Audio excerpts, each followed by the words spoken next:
ఇలా కేసీఆర్ గారు 10 లక్షల ఎకరాల మాగానిగా పాలమూరు జిల్లాను మార్చింది. కల్వకుర్తి, నెట్టంపాడు, భీమా, కోయిల్ సాగర్, అదేవిధంగా జూరాల పూర్తి కెనాల్ మోడర్నైజేషన్, అదేవిధంగా మిషన్ కాకతీయ ద్వారా చెరువులు బాగు చేయడం, పెద్ద ఎత్తున చెక్ డ్యాములు కట్టి 10,50,000 ఎకరాలకు సాగునీరు అందించింది బీఆర్ఎస్ ప్రభుత్వం. మరో 8 లక్షల కోసం పాలమూరు ఎత్తిపోతల పథకాన్ని 80% పూర్తి చేసి రెడీగా పెట్టింది బీఆర్ఎస్ ప్రభుత్వం. నువ్వు మంచిగా ఆయకట్టు ఉన్నది, మోటార్లు ఉన్నాయి, అన్నీ ఉన్నాయి, ఆన్ చేసి నీళ్ళు తీసుకోవడానికి ఏమి ఇబ్బంది వచ్చింది నీకు? కింద ఒకరోజు 2 రోజులు అంటే నేను అర్థం చేసుకుంటాం. 36 రోజులేంది? మే 30వ తారీఖు నాడు నీళ్ళు వస్తే శ్రీశైలంలకు, ఇవాళ జూలై 6వ తారీఖు, ఈ రోజు వరకు ఎందుకు మోటార్లు ఆన్ చేయలేను?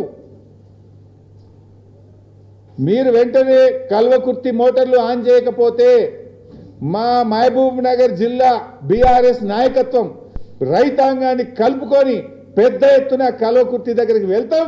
బీఆర్ఎస్ పార్టీ మోటార్లు ఆన్ చేస్తుంది, జాగ్రత్త. వెంటనే ఆన్ చేస్తారా? రైతుల్ని తీసుకొని ప్రజా ఉద్యమానికి బయలుదేరమంటారా? మీరు ఆలోచించుకోవాలని చెప్పి హెచ్చరిస్తా ఉన్నాం.